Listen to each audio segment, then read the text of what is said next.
Hello, Ben. So nice to see you again. How are you? I'm doing well. How are you doing? I'm also doing well. Thanks for asking. Before we get started today, we're going to cover a little housekeeping. The first thing we have to talk about is my personal disclosure statement, and that is to tell you that I am a graduate student. I am a graduate student working towards the completion of my master's degree in professional counseling. I'm currently practicing counseling skills and techniques. Therefore, I will be recording our session today, but only for my professor and classmates. And they're the only ones that will see the tape. The recording will be destroyed at the end of the semester. Likewise, you should know that there are some limitations to my counseling. Please note that it is not possible to guarantee any specific outcome in counseling. However, together we will work to achieve the best possible results for you. Understand? And the client rights are you have a right at any time to inquire about the process and procedures being used during our counseling relationship. You have the right to refuse or request changes of my suggestions. If at any time you're not satisfied with my services for any reason, you can inform me or my supervisor. My supervisor is Miss Hannah Marsh. Once you have begun counseling with me, there is no obligation to continue. You have the right to discontinue at any time, though I ask you to participate in a termination session if that happens. Should you desire a referral to another therapist, I also will be able to help you with that. Okay? Okay. My services are rendered in a professional manner, consistent with ethical standards of the American Counseling Association. If you have a complaint concerning malpractice, this can be reported also to my supervisor. Okay? Uh-huh. Okay, when it comes to confidentiality, everything we discuss in the sections will be kept confidential, except if I determine you are in intimate danger to yourself or to others. If you report child or elder abuse or neglect, if your records are subpoenaed by a court of law, or if you disclose any sexual contact with a mental health professional um, with whom you've had a prior professional relationship. Another thing is if the information is requested by your current HMO, EAP, or insurance provider, we'll also have to release the records.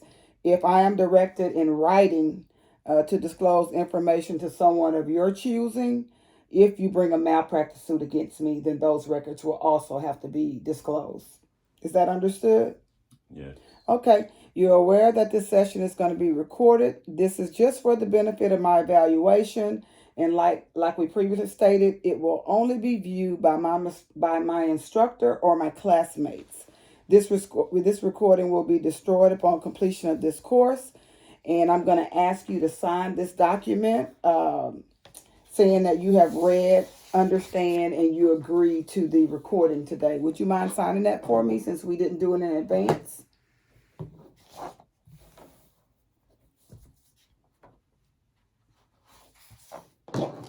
Thank you very much. Now that we have that out of the way, it's been a couple of weeks since we talked. How have things been going? I would say things are getting much better. I'm happy to hear that things are getting better. Uh, Please share what's been going on. I've been consistently using the coping skills we discussed since the last session. Wow, I am happy to hear that, Ben. Have you done your homework and used your coping skills I'm sorry, Ben, I'm happy to hear that you have done your homework and you are using your coping skills uh, and that they're working for you. Yes, I wish I hadn't been so stubborn about doing things my way and putting them into Mm-hmm. practice much earlier after our first session. Mm-hmm. I tell you what, don't be too hard on yourself that you did not put them into practice after our first session. I am just happy to see that you're using them now and that you're seeing the benefits. Yeah, I definitely do see the benefits. Okay. The coping skills we discussed were deep breathing, mindfulness, and we did the anxiety busting technique. Uh, we also discussed that you were continuing your exercise routine, right? Yes, that's exactly what we discussed, and I've continued working out at least 3 times per week. Okay. Which coping skills, in addition to working out 3 times a week, which I'm so happy to hear that, which coping skills have you relied on the most during these last couple of weeks? I've definitely been using the deep breathing the most, and I was amazed that something so simple could make such a difference. Okay, that's good to hear. Deep breathing is beneficial and it's powerful as it helps calm your nerves, reducing stress and anxiety. Okay, I'm glad to hear that. I've also been practicing deep breathing even when I'm not experiencing anxiety, and it makes me feel a whole lot better. Using the deep breathing technique when you're not experiencing the anxiety and just using it as a relaxation feel good skill is excellent. And I think what we want to do today, as a matter of fact, is before we end the session, we'll go over those skills and techniques. Okay. I didn't use the anxiety busting technique as much as deep breathing, but it's definitely helped to ground me when I feel things getting ready to Mm-hmm. spin out of control. Mm-hmm. I used it when it was in a meeting where I thought everyone would notice me taking repeated deep breaths. Nice, nice. Perfect. That is why it helps to have several coping techniques so that you can use the one that most benefits whatever certain situation that you're in. Did you have the opportunity to start journaling the things that cause high anxiety and panic attacks? I haven't started journaling as of yet, but I'm more aware of the circumstances that cause high anxiety and panic attacks. Okay, okay. Sounds good. I believe journaling will help you immensely. It will help you get some of the feelings and thoughts surrounding your wife's illness out of your head and help you stop overthinking. Journaling about your feelings is linked to decreased mental stress. It also provides an opportunity for positive self talk and identifying negative thoughts and behaviors. Yeah, overthinking is definitely something that I'm guilty of. Okay, I tell you what, let's stop right here and let's review all of the coping skills that we've been through and see how you're still putting those into practice. You mind going over them right now? That's fine. Okay. Let's do the deep breathing. Let's try the deep breathing exercise. I think the deep breathing exercise that we did was the 5-5-5, where you inhale to a count of 5, you hold it for 5 seconds, and you release to a count of 5. So we can count mentally in our head, and what we'll do is we'll do that 3 times. Are you ready to try that? Mm-hmm. Okay. Put your hands on your knees. Let's set up straight. And what I usually do is try to relax myself a little bit, rolling your head around, and we'll start the first one. Inhale, hold your breath, exhale. Inhale, hold it for 5, exhale. Inhale, hold it for 5,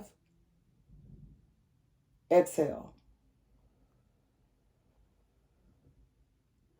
Did you notice any relaxation happening as we were doing those? Yes, I did. I'm so happy to hear that. And the more you get an opportunity just to continue to use them as a relaxation technique, when you do feel the stress rising up and you're in a place where you feel comfortable using it, I would say use it as soon as you feel the stress coming on or the anxiety coming on. Because if you try to use it once you're already at a high stress level, it may not work as good for you. So the point of you using it as a relaxation technique, you'll be used to doing it. So when that anxiety starts to rise, it'll work exactly how it's supposed to work. I'm so happy that you're using that technique. Okay, so the other one we used was the anxiety busting technique, and I don't think you've used this one as much, but I think we used the 5, 4, 3, 2, 1. I got to remember that off the top of my head, but I think the first thing we did is we visualized 5 things around us, and I may be a little out of order, but it'll still be the same context where you're taking your mind off the anxiety and you are looking for 5 things around you. And nobody's really going to notice you're doing this because it's all in your head, right? So you can do it in a meeting, you can do it anywhere. Look around the room and just 5 things that you see. I think it was 4 things or maybe that you could hear, depending on where you are, what's going on. 3 things you could smell maybe or touch, but we'll go with 3 things that you can touch, right? That if that's the end of your pants or the lapel of your shirt or the desk. And I think the last 2 was like the last one was like something you could smell, something you could feel, whatever those things are. But it's just for you to visualize these things in an order. So you take your mind off of what's replaying in your head and what's going on, and you just direct that away. So in turn, that's going to bring your stress level down, right?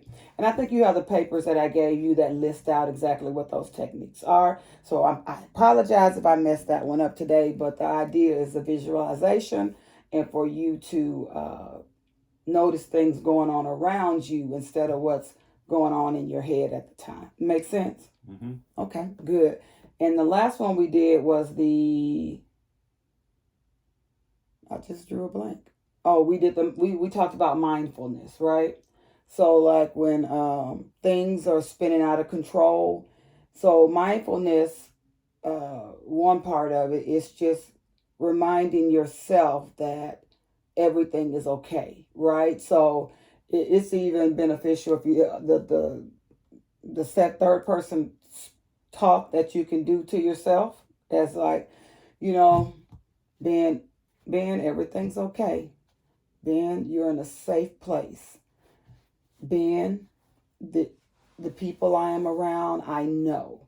So it's just speaking positive and being mindful of what's actually going on instead of focusing on what's spinning you out of control or what's causing the anxiety, right? So mindfulness is just grounding yourself and bringing you back to a neutral point where you're not spinning out of control, right? So there's different kinds of mindfulness, and I'll send you additional documentation on it. But remember, it's just reminding yourself that everything's okay, right? I'm in a safe place. Nothing is going wrong. I'm safe. My family's safe. Whatever going on around you, you can just remind yourself that, everything's okay. Everything's all right, and that'll ground you, like I said, and bring you back to a good place. All right.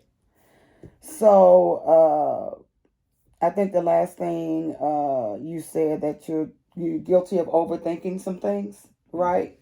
And I would say that you're not alone in that. All of us overthink things, especially in stressful situations. So give yourself some grace, okay? Be sure to continue using the coping skills with exercise as a way to cope with your anxiety and your panic attacks. And over time, you may actually lessen the amount and the severity of the attacks. Okay, that sounds very good. I definitely see improvement, and I'm happy with my progress. Okay, as discussed previously during our last session, that during this session that we will be moving towards termination of our counseling relationship. We have mutually agreed, right, Correct. that the problems you encountered when you entered counseling have become manageable with, as we discussed, the counseling. I'm sorry, the coping techniques that I gave you, and the journaling, which we discussed that you hadn't started, but I think that's a positive area for you to look at too. So since everything has become more manageable, you are thinking that we can end this counseling relationship. Yes, I do. I believe I can manage on my own from going forward. Okay. Well, remember that just because we're terminating our sessions today, that I'm only a phone call away. It's open for you to call when you feel like things aren't going well and that you need to check back in and, just rehash some issues. It is fine for you to just call and we can set up another appointment for you to come in. Okay, I'll definitely consider that and schedule additional appointments should I need to. Okay, Ben.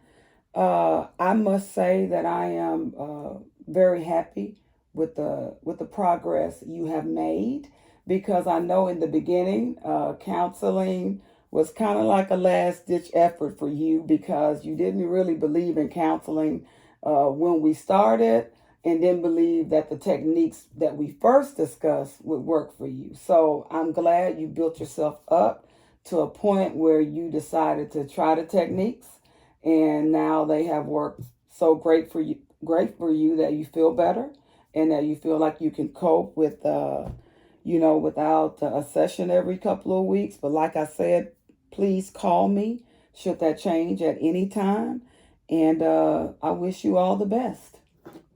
Yes, thank you for everything, and I wish you all the best as well. Thank you, Ben. Thank you.